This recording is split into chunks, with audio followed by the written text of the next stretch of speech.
hard to believe that November is already here and the 92-93 winter season is beginning. Summer is really over, and winter scenes like this one shot last year will soon be upon us in full force.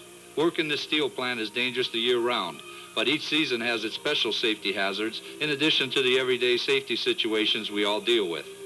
Winter weather presents some especially unique situations that require different safety awareness and alertness on the part of USS 𝐂𝐞𝐫 associates. First of all, winter conditions alter our drive to work, increasing the time it takes to arrive at the plant and dangerous road conditions to deal with while driving in. Once at work, the walkways to the gate and to your work area are quite different in the winter and present many slipping and falling hazards. Even though plowing and de-icing of walkways is done on a timely basis, ice patches and snow drifts can still occur. High winds, blowing snow, poor visibility, and biting cold add to the slipping and falling hazard. Don't take the walk into work for granted in the winter. Many accidents occur due to slips and falls on the ice or snow-covered areas. Be alert to these winter safety hazards. Visibility in the winter is often very poor. Snowfall, blowing snow, and fog are very common and limit sight and sound to both drivers and pedestrians. While operating any equipment or driving your car in the mill, be especially observant for the unexpected and reduce your speed. Winter also means additional traffic on the mill roadways. Traffic often backs up because of the road conditions and slower speeds. Snow removal equipment also adds to the congestion on many roadways in the plant. Be patient in these situations and use common sense and safe driving procedures. Above all, use speeds that enable you to have full control of your vehicle. Planning extra time for travel in snowy weather is also a good winter habit. This will eliminate the need to rush to your destination, which often causes accidents. As pedestrians, use extreme caution in high traffic areas, at all intersections and crosswalks. Never assume a vehicle has seen you. Be especially alert to the skidding and longer stopping distances that snow and ice present to vehicles of all sizes. Use safety and common sense crossing all roadways in the winter weather and use only designated walkways. Shortcuts through snow-covered areas can be very dangerous. Many jobs in our mill are located outside, and in the winter, special precautions are needed to assure a safe environment. Dress well for cold weather. Bare skin exposed to cold quickly causes discomfort and may lead to frostbite. Wear helmet liners, scarves, and gloves to combat the cold. Warm socks and work shoes in good condition will help your feet battle the weather. Don't overexert yourself in cold weather. Deep breathing of cold air can cause problems, and exposure to wind and cold often weakens our physical condition. If you experience problems related to exposure or feel numbness in your limbs, seek shelter and warm yourself up before continuing. Many jobs outside require working in snow-covered areas. Be sure to know your work area and be sure no tripping hazards are covered up by the snow. Shovel or salt down these work areas if needed. Knowing your work area, where equipment is stored, and following designated walkways between jobs is a must in the winter when the snow often covers safety hazards. Shown here are some loading bands partially covered by snow. Hazards like this are very common in the winter all over the plant. It is easy to visualize that if covered by the snow, these bands would present quite a safety hazard. Many jobs, like this loading of a semi-trailer in the tubular shipping department, require climbing. Climbing platforms, ladders, or stairs in the winter can be very dangerous if you are not alert to icy or slippery conditions that may be present. Be alert to where you are stepping and use handrails to stabilize your footing. When you are exposed to wind, as these loaders are on top of the pipe, this adds to the slipping and falling hazard. Make sure of your footing and stance when exposed to high winds. Shoes with good tread also decrease the risk of falling in these situations. Use common sense and stay alert to safety dangers associated with climbing in the winter. A safety huddle meeting before doing work associated with climbing is a good way to remind all involved of the dangers present. The winter presents many potentially dangerous situations, but by following safe job procedures, being alert to the unique hazards that winter causes, using common sense on your job, and by respecting the winter weather, wind and cold, we can make this winter accident-free.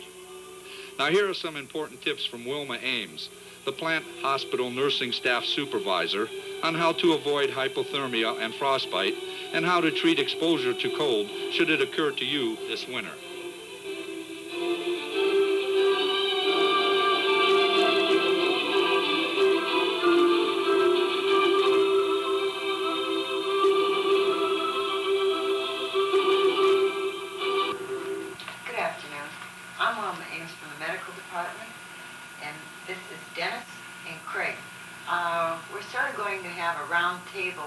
Some of the things that happen in the plant as far as injuries and winter weather. They have some questions and we're going to try and resolve some of them. Okay, well, we've got 10 questions here that have been drawn up by a few of the people from the division. And let me start by asking this. Do you see an increase of injuries or treatment in the winter weather at the plant hospital? Yes, we do see an increase in slip, trips, and falls. And that is on the rise for the winter months. And after the first couple of months of winter subside, then they sort of become more aware of things and it decreases. What kind of injuries or potential problems should the workforce be alert to in the winter? Mainly their surroundings, icy patches, icy runways, low lighting, steps that are not solid, planks or platforms that are not wide enough, something that they're walking on and they're aware of ice and not aware of the condition of the place they're walking. Okay, well, what are the symptoms of overexposure to cold and hypothermia, frostbite, things like that? Overexposure to cold causes hypothermia. Hypothermia is the end result of exposure to it, and that is the core temperature lower than normal. Normal body temperature is 98.6. Hypothermia is a category that starts at 96.8.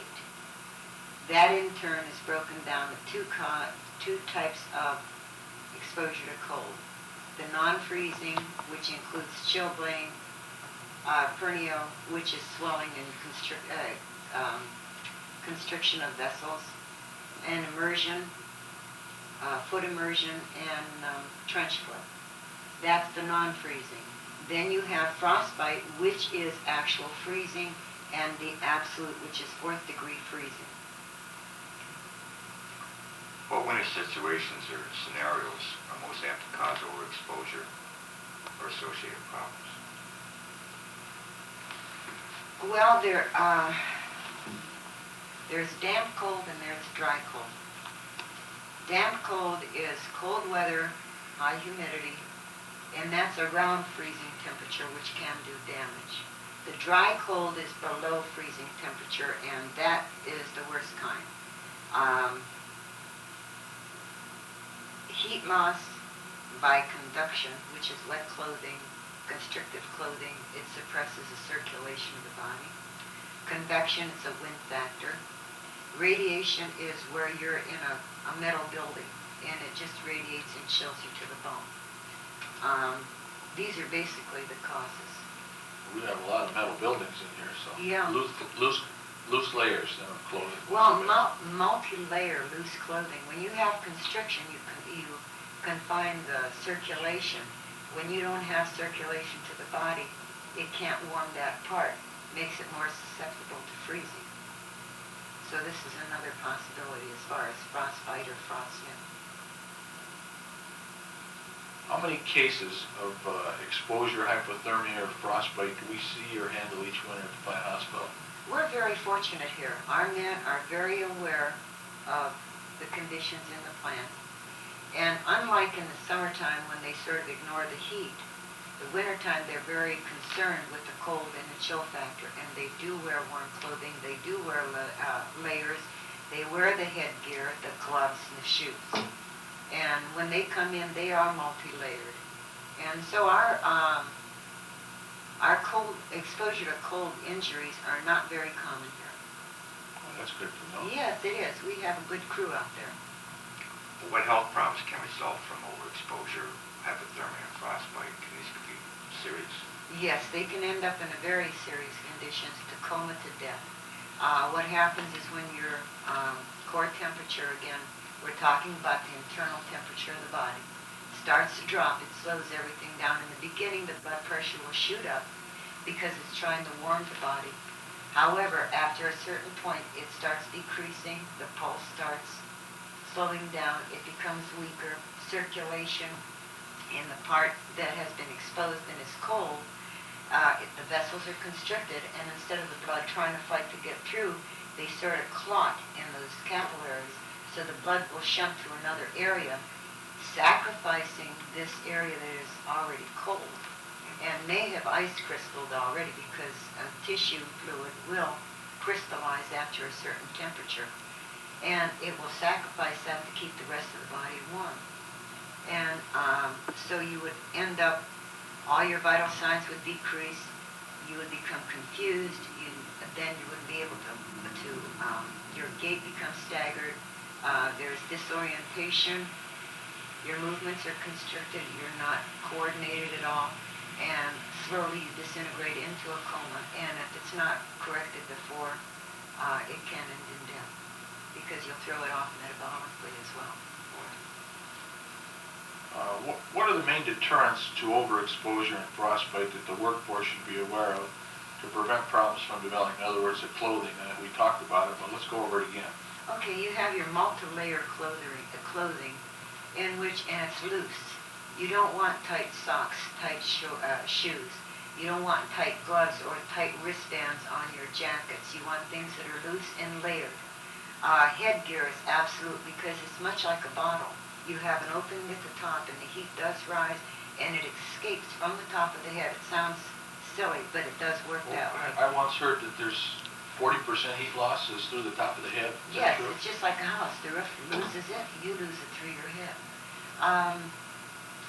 There are other factors that you have to consider too.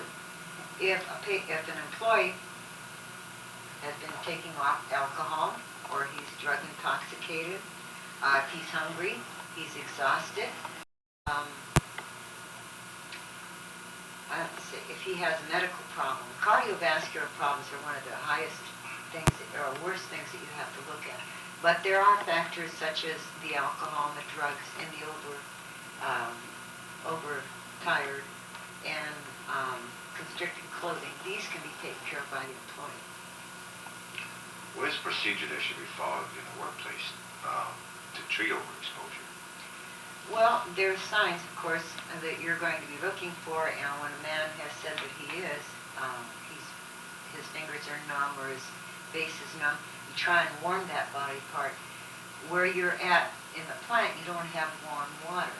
So if the hands are cold, or the feet, remove the shoes, place them under the armpits or against the abdomen. When you see a person that's cold curl into a fetal position, it sounds strange and it doesn't look well, but this is a normal reflex, because the greatest heat is in your abdomen, in the groin, and the axilla. And these will warm your hands and feet. And body heat of another person next to you will also increase that temperature. Hot drinks to get something warm into them. Then, of course, you bring them here to find out how long they've been exposed. We can take care of a little bit more, because once they start thawing out and start bringing their core temperature back up, there will be pain. And we have analgesic here, and there are things that we can do and ship them out to the hospital. That was my next question. What is the treatment of hypothermia here at the plant hospital? Could you just explain that? Okay. So we'll go to the last one now.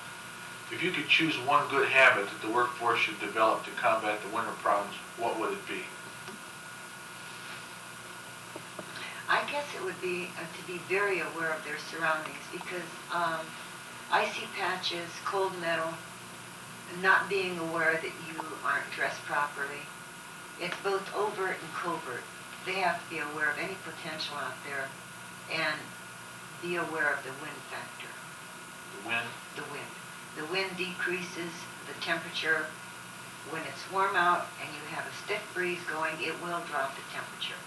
So there is a chill factor to consider. Thank you, Wilma, for that time you've given us here. And Now we'll go to Gary Geisick, who will update us on the plant frequencies. Hello, I'm Gary Geisick of the Tubular Division. I'd like to share with you our October safety statistics and some charts that show our performance year to date. In the month of October, USS 𝐂𝐻𝐭𝐫 recorded 18 recordable cases. This represented 5 lost workday cases and 13 occupational cases throughout the plant. This, as you can see by the chart, was the highest number of recordable cases by month in the plant this year. It is interesting to note, in 1991, October also had the highest total number of cases for that year. These 18 accidents translate to a total recordable frequency of 7.83, our highest frequency of the year. This brings us to a year-to-date frequency of 4.92. Our goal for 1992 is 3.25. If we are able to limit our accident experience for November and December to only 10 cases, we will finish the year with a frequency of 4.50, or equaling our 1991 goal. Winter weather also signifies the start of the holiday season. We must keep our thoughts and actions fully focused on the job at hand so we can enjoy a safe, happy, and injury-free holiday season. Thank you, and good day.